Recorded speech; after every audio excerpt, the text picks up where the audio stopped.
Ini kok sudah jam segini Mas Matius belum datang ya Mbak? Jam berapa tuh nih Bu? Udah siang ini adik-adik di rumah kan sudah nunggu kita Mas sekolah minggu iya. online. Iya, kamu cari ke sana, aku cari ke sini siap, dulu Bu. ya. Iya. Mas Matius. Mas Matius. Mas Matius. Mas. Oh, ini yang ditunggu sudah datang. Kita di bisa sini. bersekolah minggu. Ya adik-adik, kita akan mulai sekolah minggu online GKJJ dengan Ratan. Saya Bu Fitri. Saya Mbak Deta. Mas Matius, kita akan buka dengan pujikan Matahari Bersinar Terang. Pakai gerakan ya.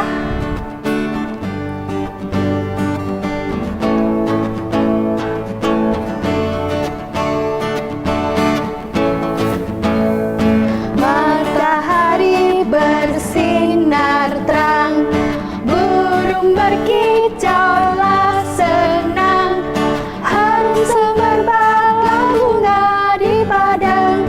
Semua yang mengajak kepada kita kan memuji nama Allah yang esa, kan memuji nama Allah yang esa. Matahari bersinar terang, burung berkicaulah senang, harum semerbaklah bunga di padang. Semua mengajak kepada kita kan memuji nama Allah yang esa, kan memuji nama Allah yang esa. Shalom adik-adik. Nah, Shalom. ini aku mau nanya nih Mbak Dita sama adik-adik di rumah. Kira-kira selama virus corona ini mereka mau ngapain aja ya? Apa pada main game nih Bu? Apa nonton drakor? Nah, yo. Tapi aku percaya deh, kelihatan nih anak-anak sekolah minggu GKJ Joyo Diningrat itu tuh selalu Mengumpulkan tugas tepat waktu. Betul. Terus nggak pernah males.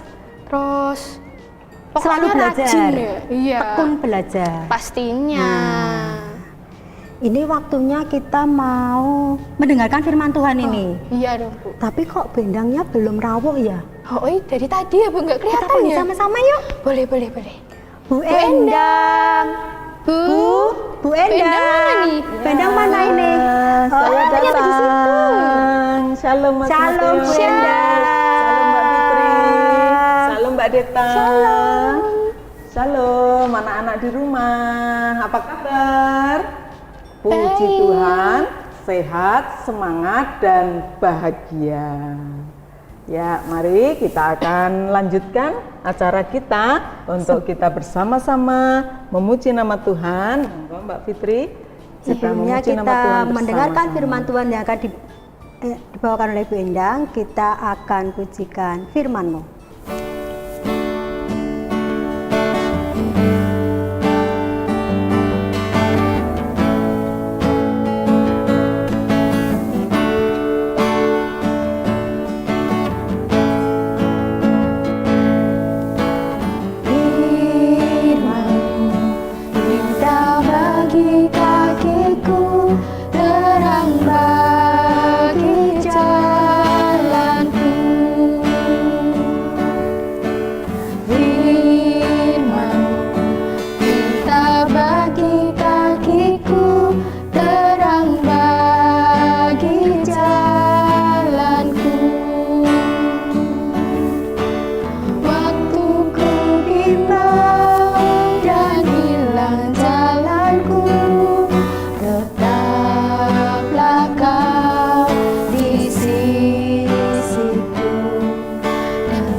Kita bagi kakiku, terang bagi jalanku.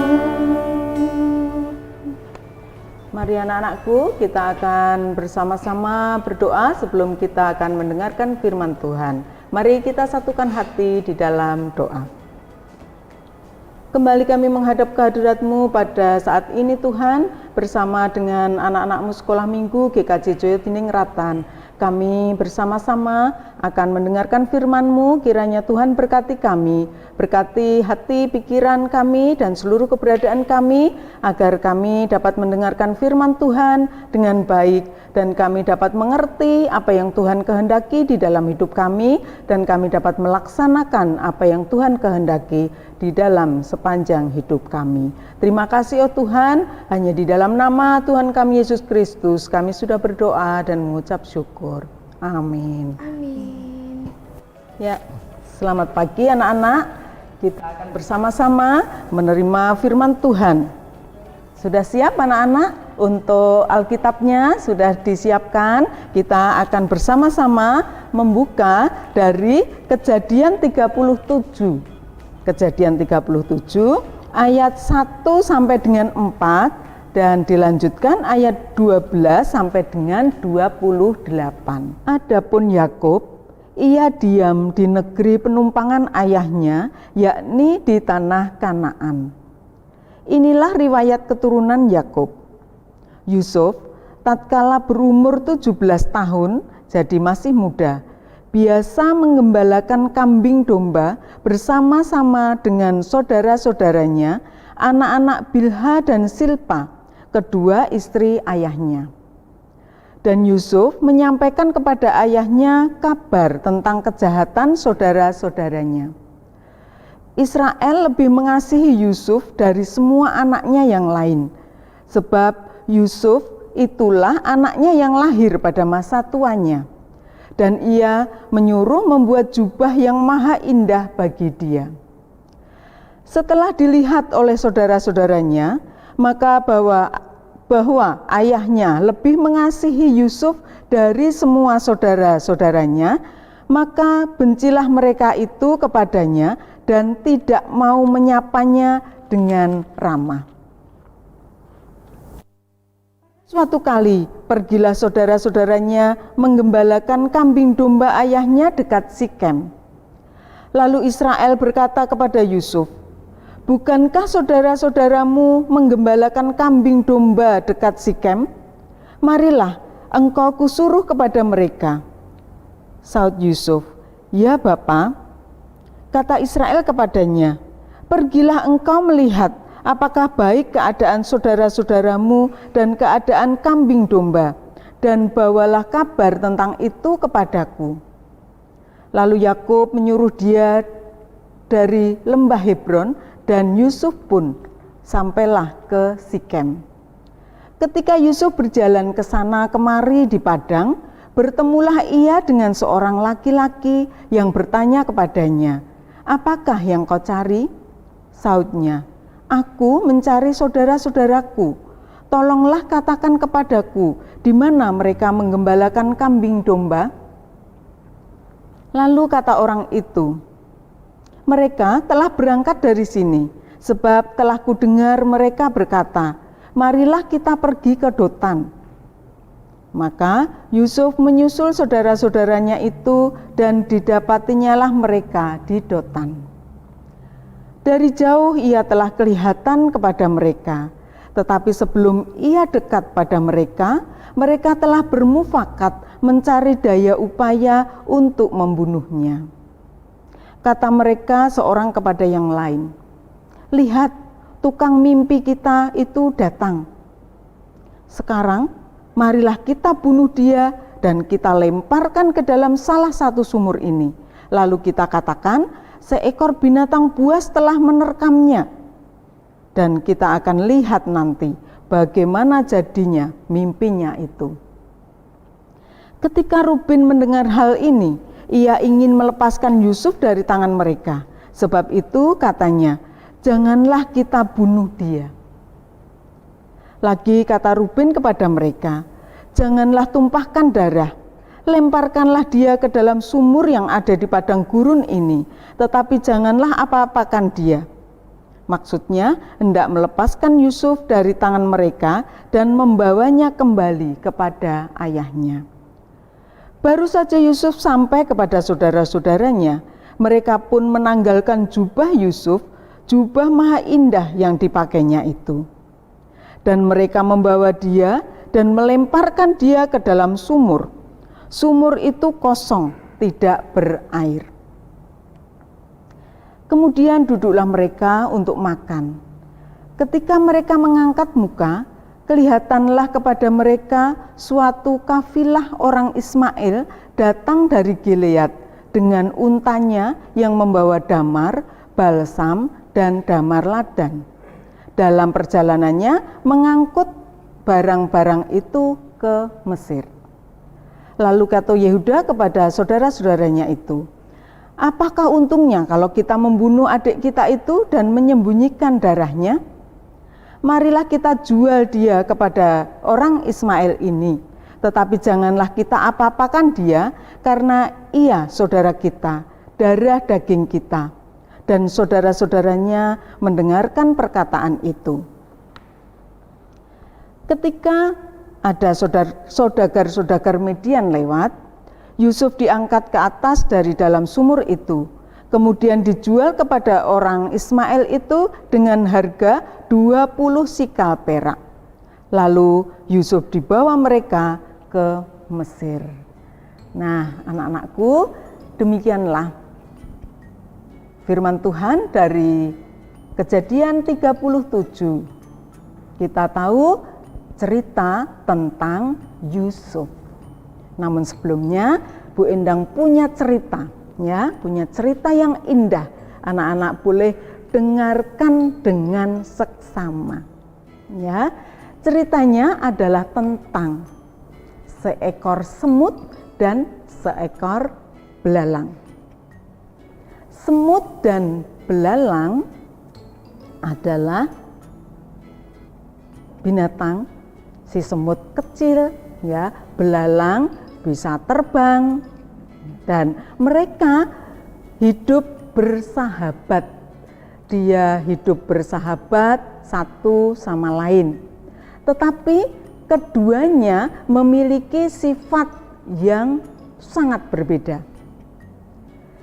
Semut yang kecil itu, dia punya kebiasaan hidup yang rajin dan pekerja keras.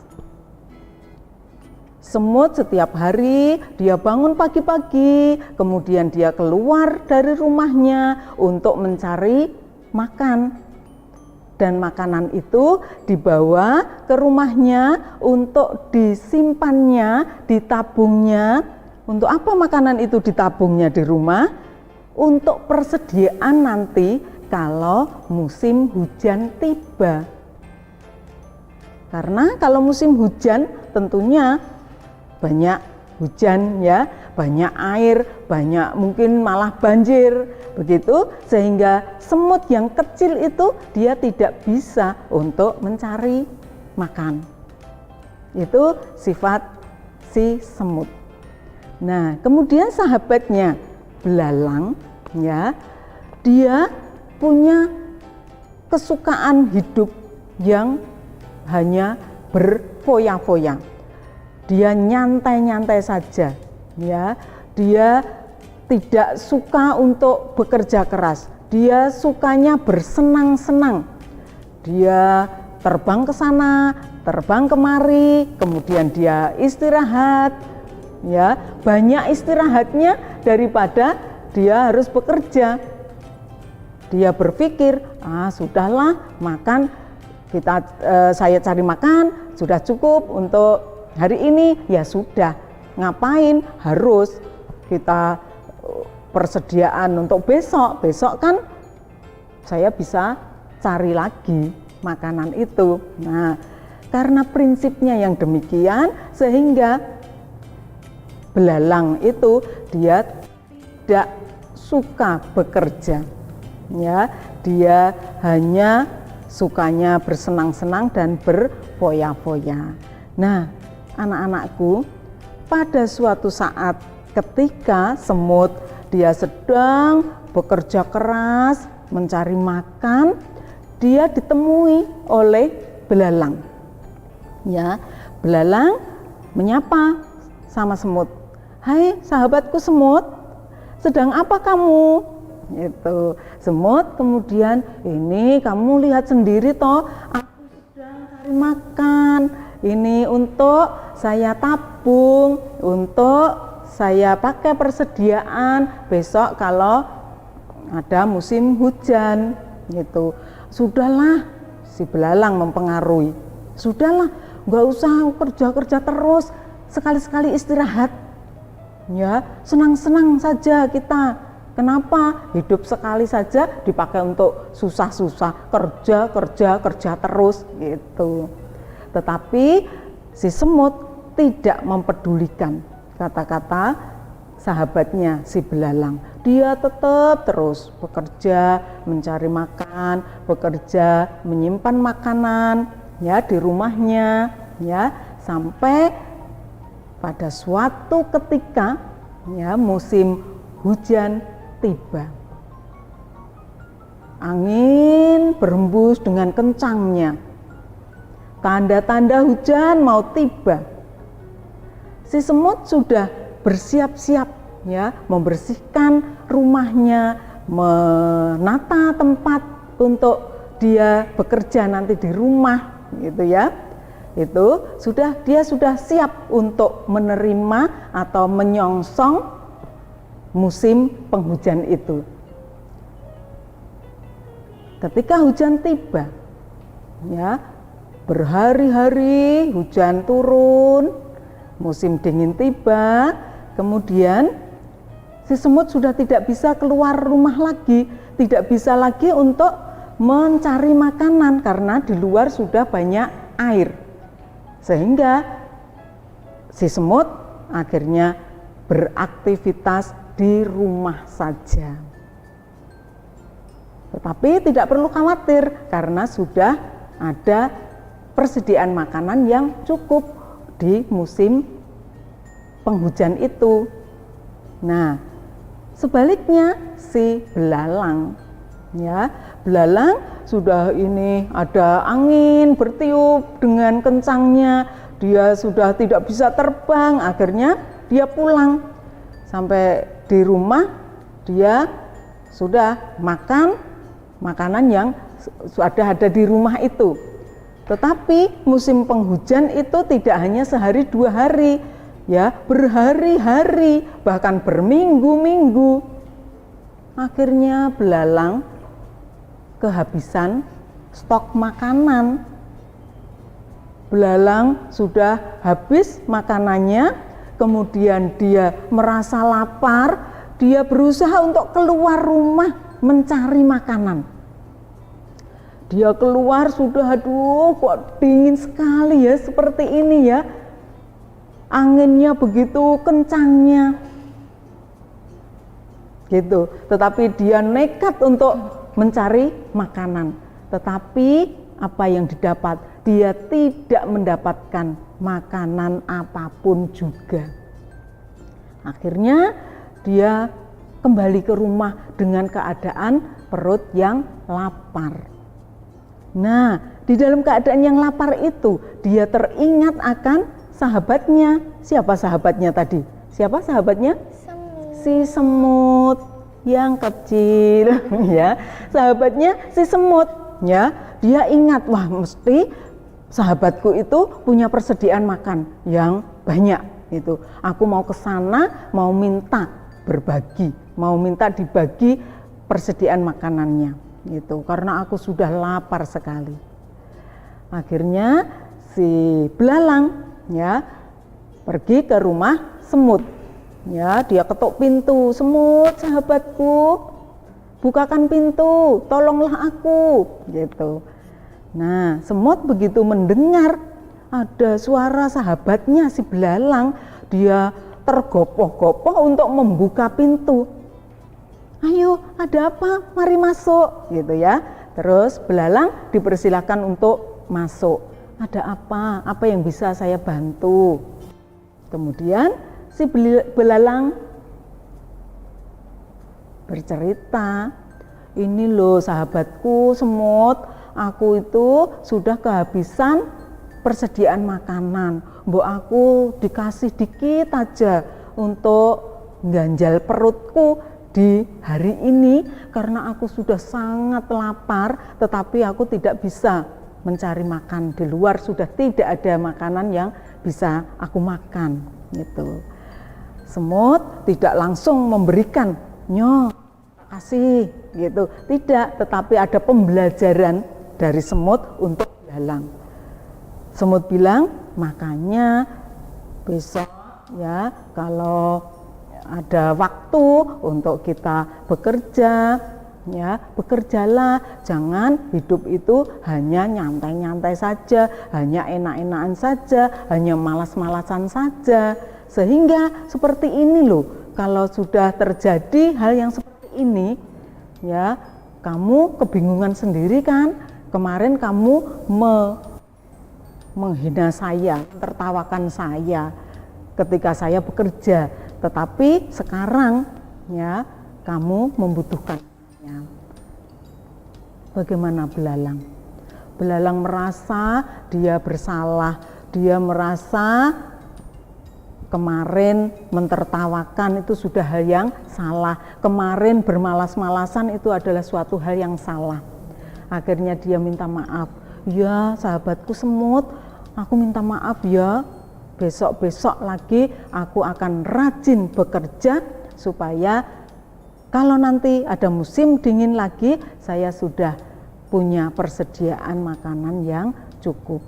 Akhirnya dua bersahabat, belalang dan semut, mereka hidup bersama, saling berbagi, mereka melanjutkan persahabatannya, dan belalang punya tekad, "Aku akan bekerja keras dan aku tidak akan bermalas-malasan lagi." Nah, demikian anak-anakku ya cerita si semut dan belalang. Nah, sekarang kita akan kembali mengingat tadi cerita tentang Yusuf. Yusuf juga kehidupannya seperti si semut tadi ya. Kalau si semut dia rajin bekerja ya, si Yusuf ya dia juga tadinya dia hidup dengan nyaman, dengan bahagia karena ayahnya Yakub itu sungguh sangat menyayanginya. Tetapi kebahagiaannya ya, kenyamanannya terusik karena saudara-saudaranya sangat membenci Yusuf. Karena Yusuf begitu disayangi oleh ayahnya, melebihi sayangnya ayahnya kepada saudara-saudaranya.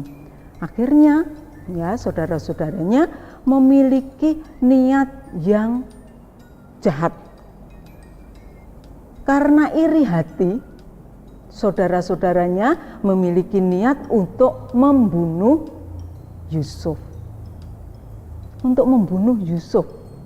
Ya, begitu kejamnya.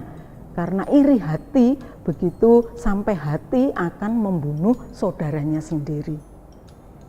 Nah, ketika suatu saat ya Yusuf disuruh oleh ayahnya untuk menemui saudara-saudaranya di padang, ketika saudara-saudaranya menggembalakan kambing domba, saudara-saudaranya memiliki niat yang akan membunuh tadi, kemudian akan dilakukan untuk mencelakai Yusuf. Saudara-saudaranya ya berunding untuk yuk kita bunuh saja, nanti kita bilang sama bapak kalau ini diterkam binatang buas, wes beres gitu ya. Itu. Tetapi ada salah satu saudaranya, Ruben, itu, yo janganlah gitu ya, mosok kita tega membunuh saudara kita sendiri, membunuh darah daging kita sendiri, ya janganlah, jangan diapa-apakan ya, gitu. Dan akhirnya saudara-saudaranya untuk bersepakat untuk memasukkan Yusuf ke dalam sumur, ya, ke dalam sumur. Sudah dimasukkan ke dalam sumur itu saja, gitu ya. Biar nanti kita bilang kepada orang tua, kepada bapak kita bahwa dia sudah diterkam binatang buas, gitu. Akhirnya Yusuf dimasukkan ke dalam sumur itu, tetapi untung sumur itu kering, tidak berair, sehingga masih untung ya Yusuf tidak tenggelam dalam air di dalam sumur itu. Nah, pada suatu ketika saudara-saudaranya itu dia sedang makan, ada saudagar lewat gitu ya. Yuk, ini kita jual saja yuk. Yusuf ini kita jual saja ya, supaya kita mendapatkan uang dan adik kita tidak kita apa-apakan, dalam artian tidak mati, tidak kita bunuh gitu. Akhirnya sampailah ya Yusuf kemudian dijual oleh para saudagar-saudagar itu. Akhirnya Yusuf dijual sebagai apa? Dijual sebagai budak. Sebagai budak. Kalau budak itu pastinya hidupnya enak atau hidupnya sengsara. Wah, hidupnya sengsara. Budak belian gitu ya, hidupnya begitu sengsara. Tetapi Yusuf begitu sabar, dia menerima segala apa yang harus dikerjakannya itu dengan sabar. Akhirnya apa, anak-anakku? Dengan kesabarannya dan juga ditambah dengan hikmat yang dari Tuhan, Yusuf akhirnya dipilih oleh Fir'aun untuk menjadi tangan kanannya. Yusuf dipercaya untuk mengurusi ya tentang lumbung-lumbung gandum. Tentang lumbung-lumbung gandum yang harus dipenuhi untuk persediaan besok kalau ada musim kering. Karena kalau musim kering tentunya sawah ladang tidak bisa ditanami gitu. Nah, mumpung ini masih bisa ditanami, ayo kerja keras ya. Panenan berlimpah, kemudian hasilnya disimpan di lumbung untuk persediaan kalau terjadi hal-hal yang tidak diinginkan. Nah, setelah Yusuf menjadi tangan kanan Fir'aun dan dia bisa mengatur segala ini ya, keluar masuk makanan, keluar masuk gandum, bahan makanan, dia bisa menolong orang-orang Mesir dan juga dia bisa menolong saudara-saudaranya dari apa? Dari kelaparan ya, dari kelaparan. Menolong saudara-saudaranya dari kelaparan. Walaupun saudara-saudaranya telah menganiaya dia, bahkan telah menjual dia, telah membenci dia, tetapi Yusuf tidak membalas kejahatan dengan kejahatan, tetapi Yusuf membalasnya dengan kebaikan, yaitu dengan menolong saudara-saudaranya untuk dicukupi ya makanan di setiap harinya. Nah, anak-anakku, demikian tadi bagaimana kehidupan Yusuf, bagaimana si semut yang kecil ya, kita bisa mengambil pelajaran bahwa Allah sudah merancangkan sesuatu yang indah untuk kita. Nah, kita tinggal melakukan apa yang menjadi bagian kita. Sesuai dengan ayat indah pada saat ini dari Yeremia 29 ayat 11 yang demikian. Sebab Aku ini mengetahui rancangan-rancangan apa yang ada padaku mengenai kamu. Demikianlah firman Tuhan, yaitu rancangan damai sejahtera dan bukan rancangan kecelakaan, untuk memberikan kepadamu hari depan yang penuh harapan. Amin anak-anak. Amin. Puji Tuhan ya, Tuhan sudah menyediakan masa depan yang indah untuk kita. Mari kita giat bekerja keras ya. Kalau anak-anakku sekolah minggu bekerja keras untuk apa? Untuk belajar ya. Kalau sekarang musimnya sedang ya, musim pandemi, ada corona ini, anak-anak PJJ ya, pembelajaran jarak jauh ya. Ya harus rajin seperti tadi Mbak Deta katakan ya. Ngapain ya? Apa drakoran, apa ini ya? Ya, kita harus melaksanakan apa yang menjadi tugas kita. Karena Tuhan sudah menyediakan masa depan yang indah untuk kita. Tuhan memberkati kita. Amin. Terima kasih untuk firman hari ini, Bu Indah. Tuhan memberkati. Amin. Bagus sekali ya Mbak Deta firmannya tadi ya. Mantap banget ya tadi ya. Semua tadi baik hati ya. Pastinya. Ya. Pasti adik-adik yang di rumah juga begitu ya. Harus bisa mencontoh si semut. Walaupun kecil, tapi dia selalu rajin bekerja. Nah, kita akan pujikan pujian selanjutnya, si semut yang kecil.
Adik-adik, sekolah minggu online hari ini sudah selesai. Tapi sebelumnya kita mau berdoa dulu ya.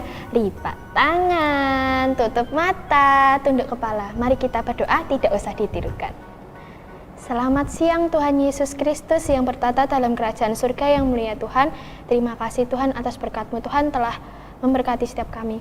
Ya Tuhan, kami berdoa untuk negara ini Tuhan, kiranya biarlah ekonomi di Indonesia ini semakin baik dari hari ke hari ya Tuhan. Dan kami juga berdoa untuk dunia, ekonomi dunia Tuhan, kiranya Kau memberkati, biarlah pulih lagi Tuhan. Ya Tuhan, kami juga berdoa untuk virus corona ini Tuhan, biarlah virus corona ini cepat hilang dari Indonesia dan dunia ini Tuhan. Ya Tuhan, kami juga tidak lupa berdoa untuk Bapak Ibu Pendeta Tuhan, kiranya Kau memberkati mereka beserta keluarganya ya Tuhan. Dan Tuhan, kiranya Kau juga memberkati para komisi-komisi yang ada di GKJ Joy Diningrat Tuhan. Biarlah apa yang mereka kerjakan, biarlah menjadi berkat Tuhan.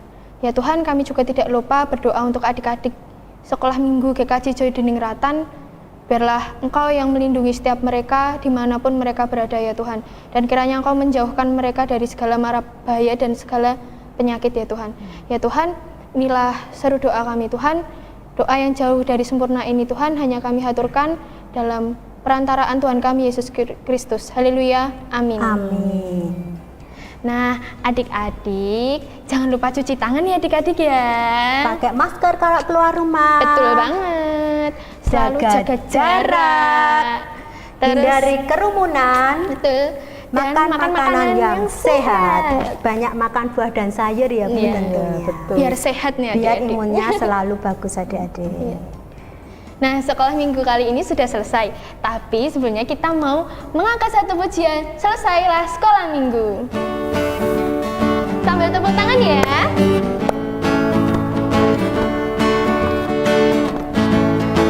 Selesailah sekolah minggu, mari kita pulang. Sampai jumpa, Tuhan besertamu. Selesailah sekolah minggu, mari kita pulang. Sampai Adik-adik, sekolah minggu saat ini sudah selesai. Saya Bu Fitri dan Kak Deta, Mbak Deta, Saya Bu Bu Endang, Endang. dan Mas Pak Matius Matius. akan undur dari tempat ini. Kita jumpa lagi pada minggu berikutnya di sekolah minggu online JKJ Jaya Diningrat. Dadah adik-adik, Tuhan berkati. Mari